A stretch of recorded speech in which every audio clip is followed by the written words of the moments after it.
İçəri şəhər Bakı şəhərinin ən qədim hissəsidir. Qoruq ərazisi, yəni içəri şəhər ərazisi hələ Tunc dövründən olarkən məskunlaşmışdır.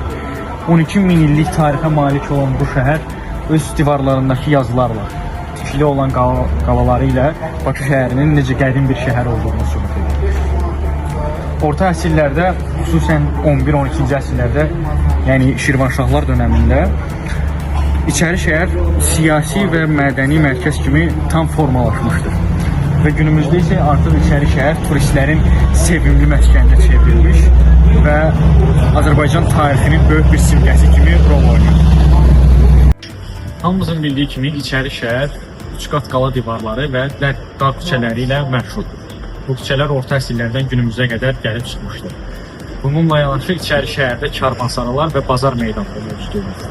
Bunun başlıca səbəbi isə ondan ibarətdir ki, Azərbaycan İpək yolu üzərində yerləşirdi və bu bazar meydanı, karvansaralar ticarət yönüdür, yəni ticarət məqsədidir. İçəri şəhərin belə dar, dolanbaz küçələrinin olma səbəbi isə tamamilə müdafiə məqsədi daşıyır.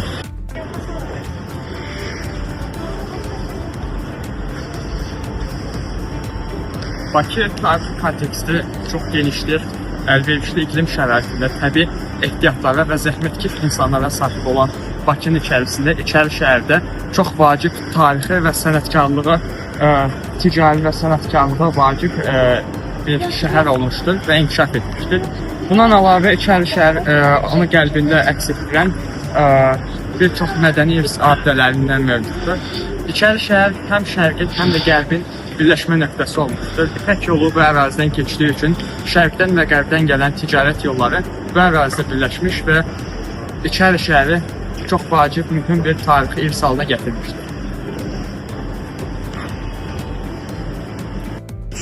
İçəri şəhər kompleksinə daxil olan dünya əhəmiyyətli 3 və ölkə əhəmiyyətli 28 memarlıq konservasiya olunmuş və 8 arxeoloji və 500-dən çox yerli əhəmiyyətli abiddə xalqımızın zəngin tarixindən məlumat verir. Bundan əlavə 2000-ci ildə Avstraliyada keçirilən UNESCO-nun sessiyasında Azərbaycan İçəri şəhər memarlıq abidəsi tarixi əhəmiyyətinə görə ümumdünya ilk siyahısına daxil edilmişdir. Beləliklə, içəri şəhərlər arasındakı abidələr və bütövlükdə memarlıq şəhərsalma kompleksi lazımi səviyyədə qorunma altına alınmışdır.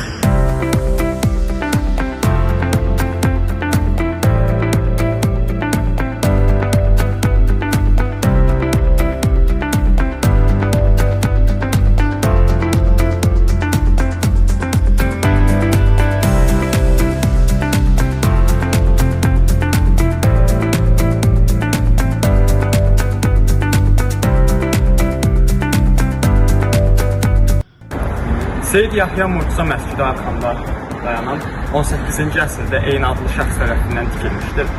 Bu məscid o dövrdə karvansaray yollarının üstündən keçmiş və Seyid Murtuzanın öz vəsaiti uğruna tikilmişdir. O, buradan insanların keçib ibadət etməsini və burada dayanmasını istəmiş və öz vəsiyyəti ilə də burada bastırılmışdır. Bundan əlavə məscid sonraki illərdə 20-ci əsrin əvvəllərində Sovet imperiyasının öz siyasəti olan dinlə mübarizə əsasında məscid öz fəaliyyətini itirmişdir.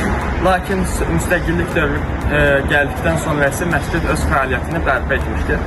Bundan əlavə memarlıq xüsusiyyətləri haqqında danışmaq istəyirəm. Kvadrat formalı bir girişi var. Məscid əllə yonulmuş sal daşlarından tikilmişdir. Damın üstündə ucalan günbəzdə 4 ədəd gözlük mövcuddur. İçərisində kiçik otaqlar da mövcuddur. Biz videolarını çəkmişik. Bundan əlavə tarixi əhəmiyyəti isə mədəni davamlılıq simvoludur, şəxsi xidmət nümunəsidir. Həm bir şəxsin öz xeyriyyəsi, öz vəsaiti uğruna binanı tikdirməsi, həmçinin də 18-ci əsrdən bugünə qədər ayaqda qalması Azərbaycan üçün vacib bir mədəni davamlılığın simvoludur.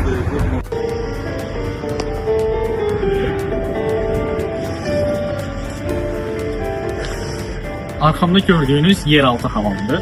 17-ci əsrin əvvəllərinə aid olunan bu hamam 2016-cı ildə Qoşa qala qapıları ətrafında aparılan arxeoloji qazıntılar zamanı aşkar edilmişdir. Hamamın xüsusiyyətləri barədə məlumat verim. Bütün digər şərq hamamları kimi bu hamamda da, yəni yeraltı hamamında temperatur rejiminin saxlanılması üçün hamamın yarısı yerin üstündə, yarısı yerin altında inşa edilmişdir. Abidə memarlıq və inşaat üslubu ilə də digər şərq hamamlarından və Azərbaycanda yerləşən digər hamamlardan oxşar xüsusiyyətləri vardır. 1806-cı ildə Bakı xanlığının Rusiya imperiyasına birləşdirilməsindən sonra hamamın günbəzləri sökülmüşdür. Əmələ gəlmiş boşluqlar təfərrüat tullantıları ilə doldurulmuşdur. Həmin əraziyə torpaq tökülərək abidənin üstündə Rus əsgərləri üçün hərbi komendatura binaları tikilmişdir.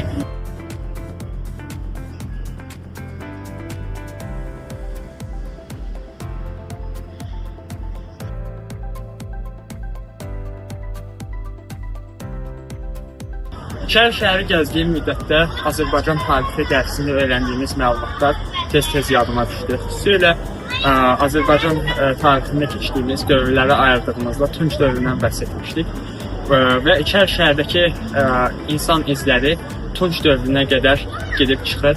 Bundan əlavə Alban tarixini və Şirvanşahlar tarixini öyrəndiyimizdə də öyrəndiyimiz məlumatlar İçəri şəhər haqqındakı məlumatlarla birləşdirdim və beləliklə vacib nəticələrə gəlməyi bacardım. Bildiyiniz kimi həm Albaniya dövründə, həm də Şirvanşahlar dövründə bu ərazi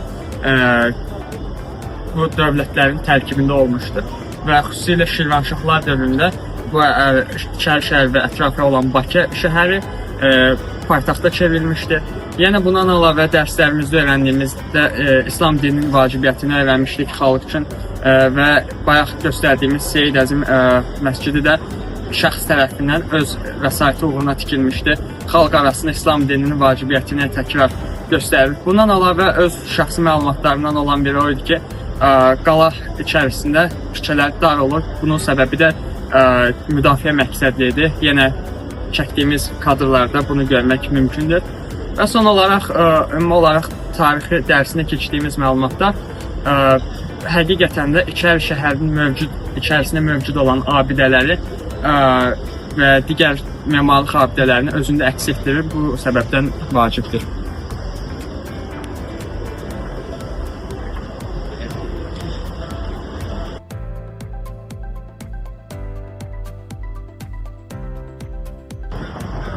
Arxamda gördüyünüz bu qala divarı, eləcə də İçəri şəhərdə yerləşən digər qala divarları və saraylar Azərbaycan xalqının ta o əsillərdən necə döyüşkən ruha malik olduğunun canlı nümunəsidir.